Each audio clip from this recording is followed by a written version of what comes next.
பொழிபவளே, இமயம் போல் உயர்ந்தவளே, மழை போல் அருளை பொழிபவளே, பெண்களுக்குள் பேறு பெற்ற நாயகியே நீ வாழ்க. பெண்களுக்குள் பேறு பெற்ற நாயகியே நீ வாழ்க. அமளியே நீ வாழ்க. அன்னையே நீ வாழ்க. பூரணியே வாழ்க.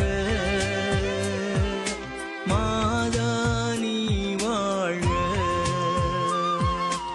இமயம் போல் உயர்ந்தவளே, மழை போல் அருளை பொழிபவளே, இமயம் போல் உயர்ந்தவளே, மழை போல் அருளை பொழிபவளே, பெண்களுக்குள் பேறு பெற்ற நாயகியே நீ வாழ்க. பெண்களுக்குள் பேறு பெற்ற நாயகியே நீ வாழ்க. அமளியே நீ வாழ்க. அன்னையே நீ வாழ்க. பூரணியே வாழ்க. மாதா நீ வாழ்க.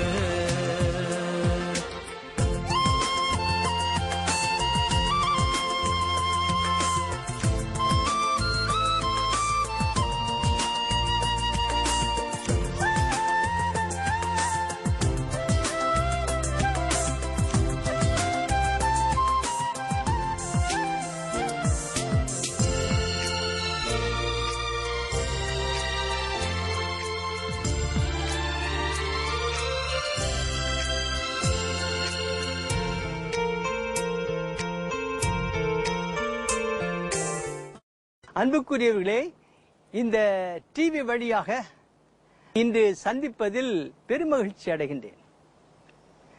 நாளுக்கு நாள் நம்முடைய இந்திய தேசத்தில் உலகமெங்கும் மாதாவை பற்றிய செய்திகளும் அந்த அன்னையை பற்றிய பக்தியும் மக்கள் மத்தியிலே அதிகமாக பரவிக் கொண்டிருக்கிறது. அது கிறிஸ்தவர்கள் மத்தியில் மாத்திரமல்ல, இந்துக்கள், மகமதிய சகோதரர்கள், ஏன் கோவிலுக்கே போகாதவர்கள், அவர்கள் கூட அன்னையின் ஆலயங்களை தேடி செல்கின்றார்கள்.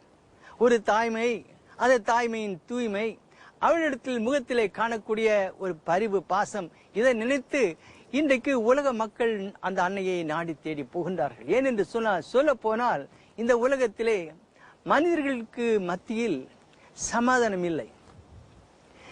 எவ்வளவுதான் பணத்தை சேர்த்தாலும், எத்தனை விதவிதமான தொழில்களிலே அவர்கள் ஈடுபட்டிருந்தாலும் கூட மனிதர்களுக்கு மனதிலே ஒரு திருப்தி இல்லாமல், எங்கே ஒரு கடவுளை போன்ற ஒரு தாயை பார்க்க முடியாதா? அந்த தாயின் முகத்தை பார்த்து ஒரு மன சமாதானம் அடைய முடியாதா? அந்த அன்னையிடத்தில் ஒரு ஆறுதல் கிடைக்காதா? இப்படித்தான் கடவுளை நாடி தேடுகின்றார்கள். கடவுள் எங்கோ இருக்கிறார் என்று நினைக்கின்றவர்கள் கூட அந்த அன்னையின் முகத்தை பார்த்து அமைதியாக அமர்ந்திருந்து சிறிது நேரம் கண்ணீர் வடித்து விட்டு போவதை பார்க்கலாம். எவ்வளவு பெரிய ஒரு பணக்காரராக இருக்கலாம், பெரிய ஒரு தொழில் அதிபராக இருக்கலாம், பெரிய ஒரு ப்ரொஃபஸராக இருக்கலாம், ஒரு பெரிய போலீஸ்மேனாக இருக்கலாம், இன்ஸ்பெக்டராக இருக்கலாம், அது ஒரு டாக்டராக இருக்கலாம். எத்தனையோ பெரிய பெரிய அலுவல்களில் கூட கோவில்களை தேடி போகாதவர்கள் அன்னையின் உருவத்தை பார்த்து அங்கேயே ஸ்தம்பித்து போய் நின்று சிறிது கண்ணீர் வெடித்திட்டு போவதை அடிக்கடி நான் பார்த்திருக்கின்றேன். அன்பான சகோதர சகோதரிகளே, இந்த நேரத்தில் தான் இன்றைக்கு நம்முடைய தியான மையத்தில் கீழக்கோட்டையூரில் இருக்கக்கூடிய குயின் ஆஃப் ஏஞ்சல்ஸ், சம்மர்ஸ்களின் ராக்கினி என்ற மையத்தில் ஒரு அருமையான ஒரு மலையை போல் ஒரு கெபி அமைத்துள்ளோம். பரிசுத்த கன்னி தாய்க்கு ஒரு சொல்ல போனால் ஒரு ஜெப கெபி ஒன்று அமைத்திருக்கின்றோம். குரோட்டோ என்று ஆங்கிலத்தில் சொல்லுவார்கள். குரோட்டோ ஆஃப் அவர் லேடி அல்லது அன்னைக்கு ஒரு கெபி என்று பல பங்கு தளங்களிலே நாம் சொல்லுவோம். அநேக கத்தோலிக்க பங்கு தளங்களிலும் மாத்திரமல்ல, அநேக கல்லூரிகளிலும் அநேக பள்ளிக்கூடங்களிலும் நம்முடைய கிறிஸ்தவர்கள் மக்கள் மத்தியிலே அன்னைக்கு என்று ஒரு ஜெபிக்கக்கூடிய ஒரு கெபி அது ஒரு இடம் என்று தனியாக அமைத்திருப்பார்கள். ஏனென்று சொன்னால், எவ்வளவோ தொழில் மத்தியிலும் பள்ளிக்கூடத்திலே எவ்வளவோ பிள்ளைகள் படித்துக் கொண்டிருந்தாலும் மாலை பொழுதிலோ காலை நேரத்திலோ அந்த அன்னையின் முகத்தை பார்த்து ஒரு தரிசனம் கண்டு அந்த அன்னையிடத்தில் 5 நிமிடம் ஜெபித்து அன்னையின் பக்தி பரவசத்திலே விழுந்து அன்னையிடத்தில் ஒரு மண்டாட்டு செய்துவிட்டு போகின்றோம். அந்த அன்னையிடத்திலே ஒரு சமாதானத்தையும் ஒரு தூய்மையும் ஒரு பரிவு பாசத்தையும் கண்டு மக்கள் மத்தியிலே ஒரு ஆனந்தமும் ஒரு சந்தோஷமும் ஒரு அமைதியும் பெற்று போவதை நாம் பள்ளிக்கூடங்களிலும் கல்லூரிகளிலும் பார்க்கிறோம், பங்கு தளங்களில் பார்க்கிறோம். ஏன், சாதாரண ரோட்டு பக்கத்தில் கூட நாம் பார்க்கிறோம். சந்தை மாதிரிப்பட்ட இடங்களில் கூட ஒரு அன்னையின் உருவத்தை பார்த்து விட்டால் ஒரு நிமிடம் நின்று கை குவித்துக் கொண்டு போவதை நாம் பார்த்திருக்கின்றோம். ஆகவே அன்பான சகோதர சகோதரிகளை, இன்றைக்கு நம்முடைய தியான மையத்திலே எப்பேற்பட்ட ஒரு குரோட்டோ அல்லது ஒரு அன்னையின் கெவி என்று நான் வைத்திருக்கிறேனே, மக்கள் பார்த்து ஜெபித்து விட்டு போகிறார்கள். இதற்கு அர்த்தம் என்ன என்று உங்களோடு பகிர்ந்து கொள்ள ஆசைப்படுகின்றேன். திருச்சபை சரித்திரத்தில் பரிசுத்த கன்னித்தாய் பல நாடுகளில், பல பட்டணங்களில், பல பகுதிகளில், பல ஊர்களில், பல மலை அடிவாரங்களில் அல்ல மலை மேடுகளில் காட்சியளித்து மக்களோடு பேசியிருக்கின்றார்கள். அதிகமாகவும் சின்னஞ்சிறிய குழந்தைகளோடு, எளிய மக்களோடு அன்னை அவர்கள் காட்சி தந்து பேசியிருக்கின்றார்கள். சொல்ல போனால் இன்றைக்கு அதிகமாக பரவி இருக்கக்கூடியது 3 அன்னையை பற்றி சொல்லலாம். ஒன்று லூர்து மாதா என்று சொல்வார்கள். பிரான்ஸ் தேசத்தில் லூர்து நகர் என்கின்ற இடத்தில் இருக்கக்கூடிய ஒரு அன்னையின் காட்சி புண்ணிய ஸ்தலம். இரண்டாவதாக போர்த்துகல் நாட்டிலே இருக்கக்கூடிய ஃபாத்திமா நகரில் இருக்கக்கூடிய ஃபாத்திமா அன்னையின் காட்சி ஸ்தலம் என்று சொல்லுவார்கள். இப்பொழுது சென்ற 25-30 ஆண்டுகளாக உலகமெங்கும் அதிகமாக பரவிக்கொண்டு இருக்கக்கூடியது யுகோஸ்லாவியா நாட்டில் போஸ்னியா என்ற பகுதியில் மெட்ஜுகோரியே என்ற பட்டணத்தில், சொல்லப்போனால் ஒரு கிராமத்தில் நடந்து கொண்டிருக்கிற காட்சியை பற்றி பரவலாக பேசிக் கொண்டிருக்கின்றார்கள். நான் சொல்வது உண்மையா பொய்யா என்று சொன்னால் நீங்கள் உங்களுடைய இன்டர்நெட்டில் போட்டு பாருங்கள். www.Our Lady of Lourdes என்று போட்டு பாருங்கள். இல்லை, www.OurLadyOfFatima.com என்று போட்டு பாருங்கள். www.OurLadyOfMedjugorje.com என்று போட்டு பாருங்கள். MEDJUGORJE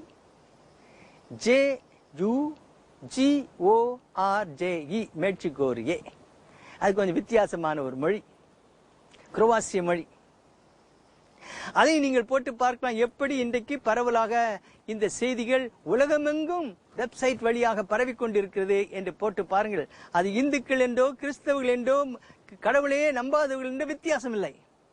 எந்த இடத்திலும் இன்றைக்கு இப்பேற்பட்ட செய்திகளை நீங்கள் பார்க்கலாம், கேட்கலாம். ஆகவே அன்பானவர்களே, இந்த 3 இடங்களில் உள்ள முக்கியமான செய்திகளை உங்களுக்கு இன்று நான் உங்களோடு பகிர்ந்து கொள்ள விரும்புகின்றேன். லூர்து அன்னை 1858 ஆண்டு பிப்ரவரி மாதம் 11ஆம் தேதி அந்த லூர்து நகர் அல்லது கிராம பகுதியிலே வாழ்ந்த ஒரு ஏழை சிறுமிக்கு காட்சியளித்தார்கள். அந்த சிறுமி பெயர் பெர்னடெட் என்று சொல்வார்கள்.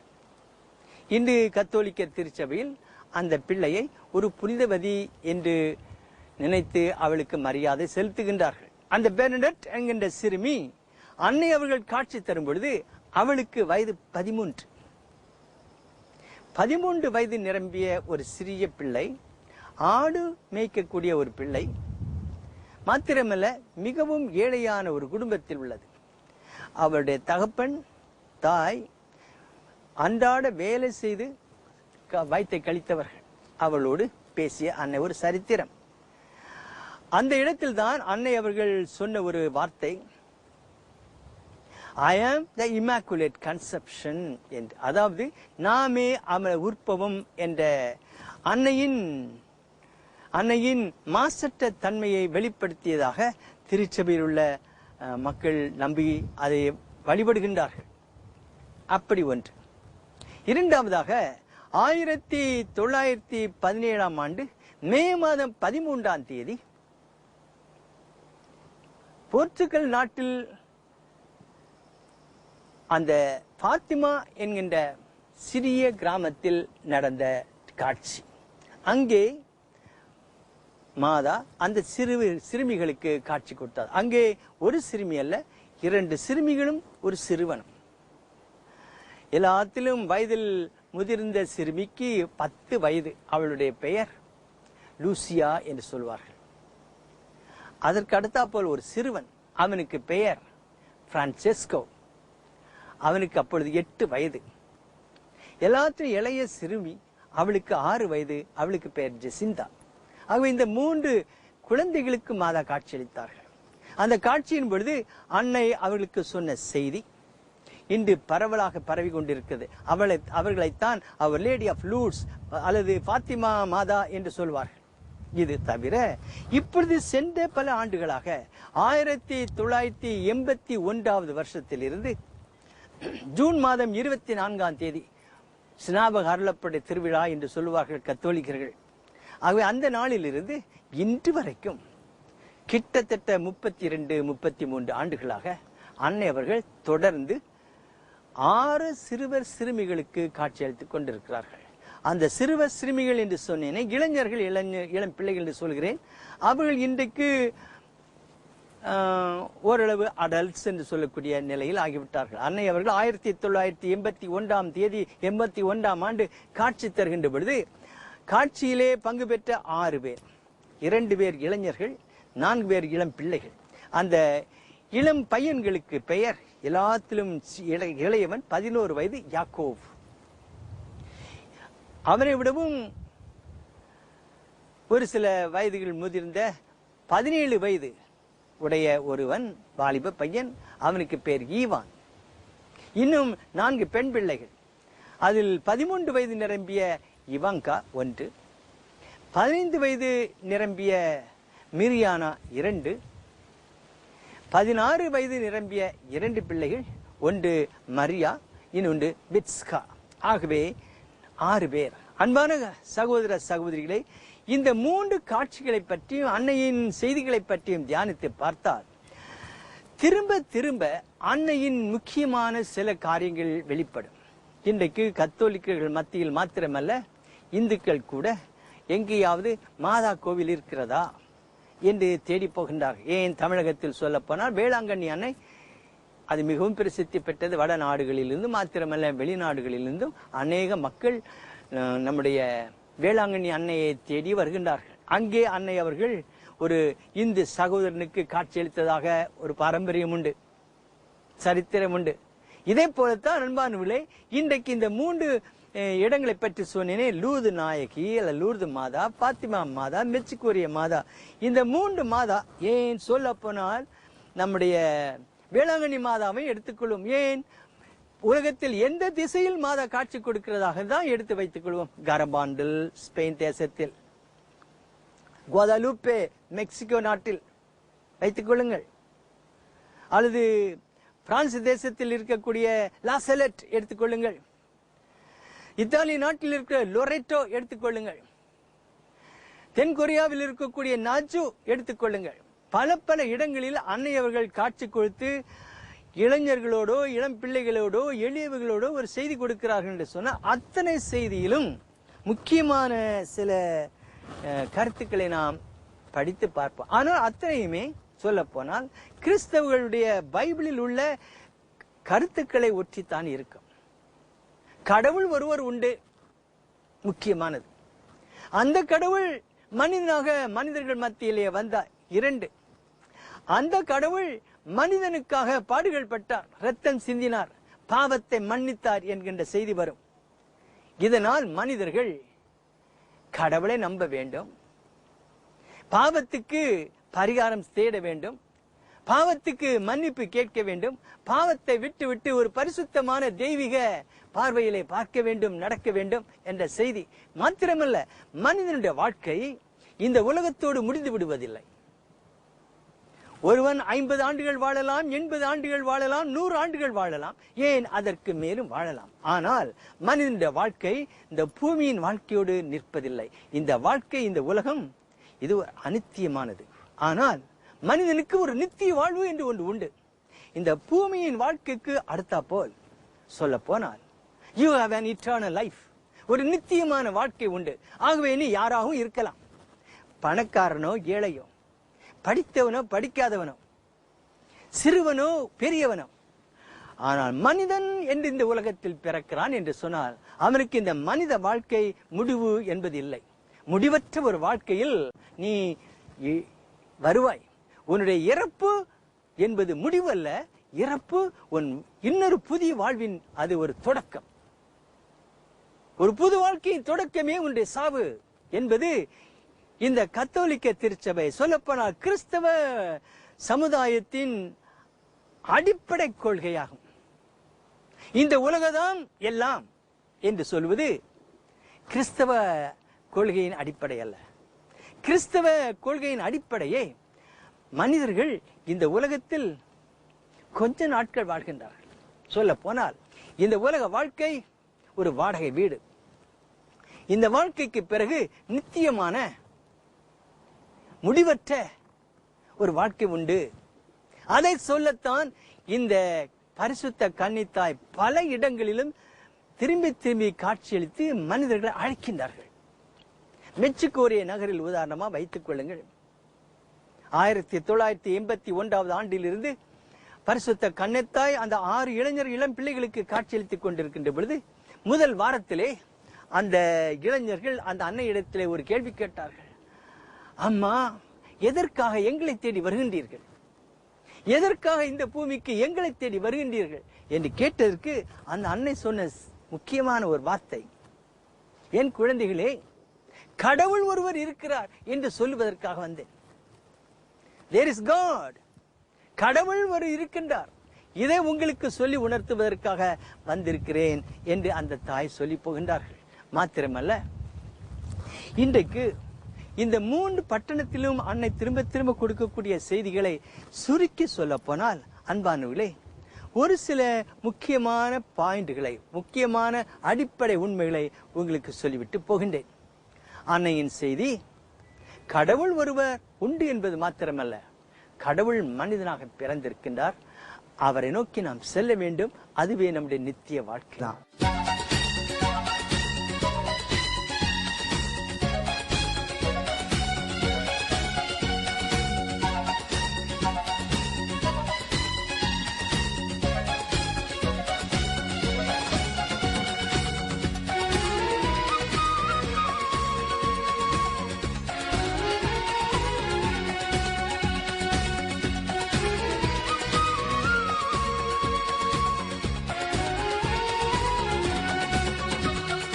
ஆண்டவர் நல்லவர் என்று பாடுவோம், அவர் நாமம் அதிசயம் என்று துதிப்போம்.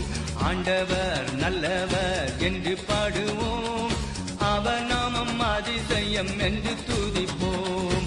பாக்கியமே பரவசமே என்றும் ஆனந்தமே, பாக்கியமே பரவசமே என்றும் ஆனந்தமே. ஆண்டவர் நல்லவர் என்று பாடுவோம், அவர் நாமம் அதிசயம் என்று துதிப்போம்.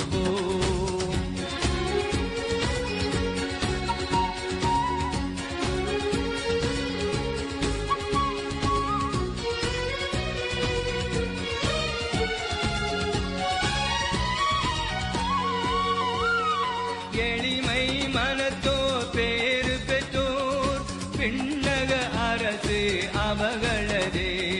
துன்பத்தில் துடிப்பவர் பேறு பெற்றோர், தெய்வீக ஆறுதல் அவர் பெறுவார். பாக்கியமே பரவசமே என்றும் ஆனந்தமே, பாக்கியமே பரவசமே என்றும் ஆனந்தமே. ஆண்டவர் நல்லவர் என்று பாடுவோம், அவர் நாமம் அதிசயம் என்று துதிப்போம். ஆண்டவர் நல்லவர் என்று பாடுவோம், அவர் நாமம் அதிசயம் என்று துதிப்போம்.